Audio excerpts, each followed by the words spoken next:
Welcome back. I wanted to talk today about people's experiences. So, if you've had experiences that are spiritual experiences that have happened in your life and people don't believe you, or they think that you're crazy, or you just don't talk about what happened, then that's an indication that you should be ignoring everybody else and just continuing with what you know and what you believe. It's very important that you don't doubt yourself on the path of the heart, because I have had the experiences where people are like, no, that didn't happen. Maybe you didn't understand. Maybe that's not what really happened.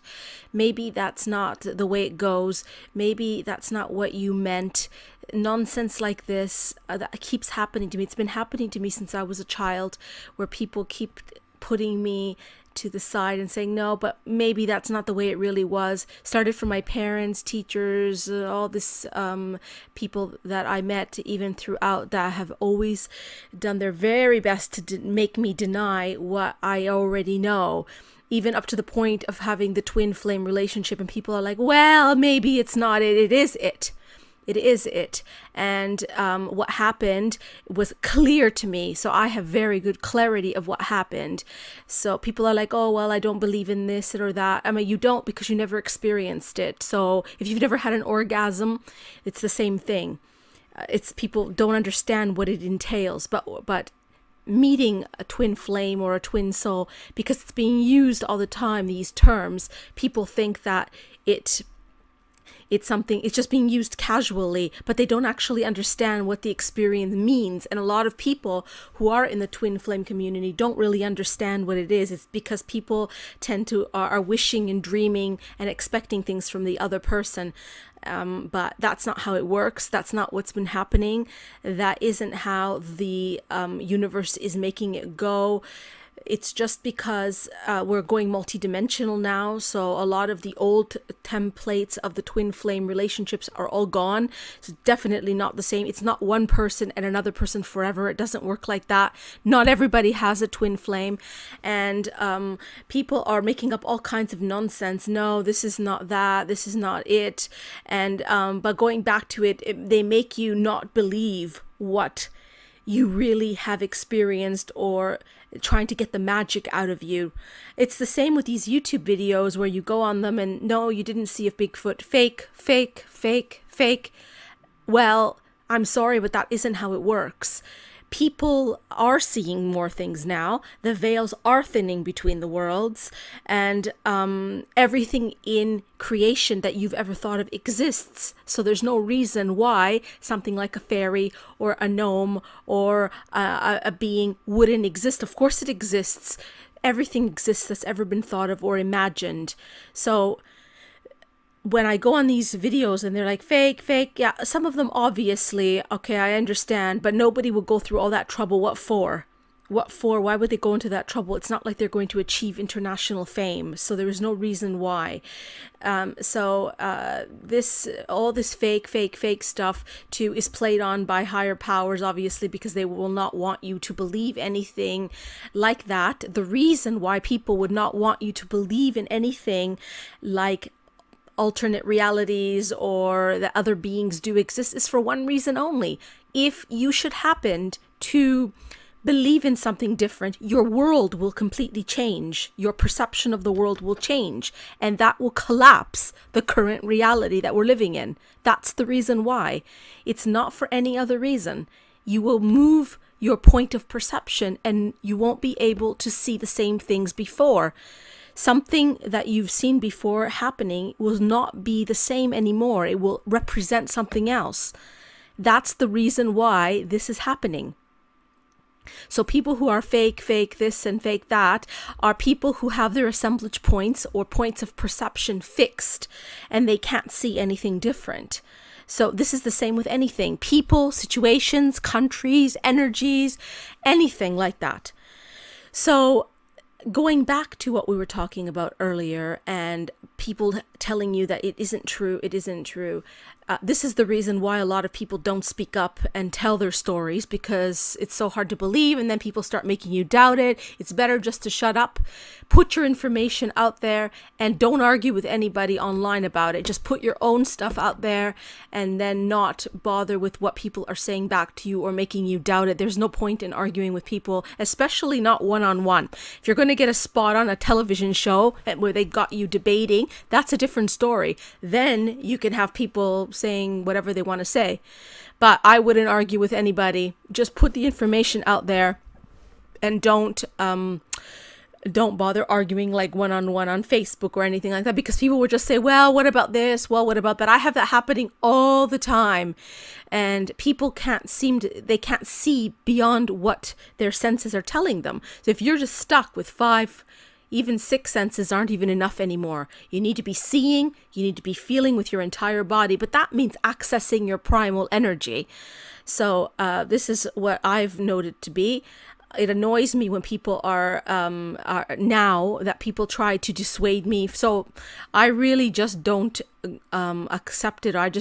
In my mind, I just dismiss them and not bother, because especially in the areas of sorcery and Toltecs and things like that, everybody is just seeking, really. So and once they achieve a level of just seeing a little bit, then they go crazy and think that they are clear about things. It's not so clear. Even that community is divided. So I really would just go on my own path. Mine doesn't consist of just only one path. I take information from anywhere and everywhere, and through what the universe tells me. So, but even that, people are like, well, how do you know? How do you know? You know, there's a clear knowing inside of you. You're authentic, you're at peace, and you're not swaying like the laundry in the breeze. Someone gets you angry, you're furious, then you're okay the next day, then you're back again the next day, then you're back again the next day, then you're sad. This is indications that you are not grounded, you are not stable, because then there shouldn't be any reason for you to be swung around like that. So if you're depressed one day, then you're awake the next day, then you're okay the next day, then you're ecstatic the next day, then you're really on top of the world the one day, and then you're at the crash to the bottom. That's not stability. That means you need more time alone to look into what is causing this swinging in the laundry, emotional stuff. So I've noticed a lot of people who tend to be, they say they're very spiritual, and then you're swinging around, and then anybody can sway you. Shouldn't have to be swayed. You shouldn't be swayed at all. You should know how to handle the situation peacefully, beautifully, with stalking skills, so that nobody is able to swing you in any direction. That just takes practice. That's putting yourself in situations or attracting situations which will allow you for that mastery to not be swinging in the breeze and doubting yourself. So this is the way to stand in your center and in your core and believing in your own inner power, and also in the universe, because the universe will always bring the solutions to you if you are able to receive. And that is the most important thing. For me, it has always been put in front of me to doubt myself. It has been happening from when I was very young, all the time from everybody. As my parents, even up to now, don't ever have any belief in me. So I really need to, it doesn't really matter to me. I mean, I understand that I'm their leading edge, so I'm on their edge, so they wouldn't understand. They would only be able to comprehend up to a certain level. So there's no point in convincing anybody. Don't ask for authority figures' advice. Don't listen to everything people say, especially in love and light. What you need to do is take the information in, judge it for yourself, whether it's true, not true, usable, not usable, and then dump out the rest of it.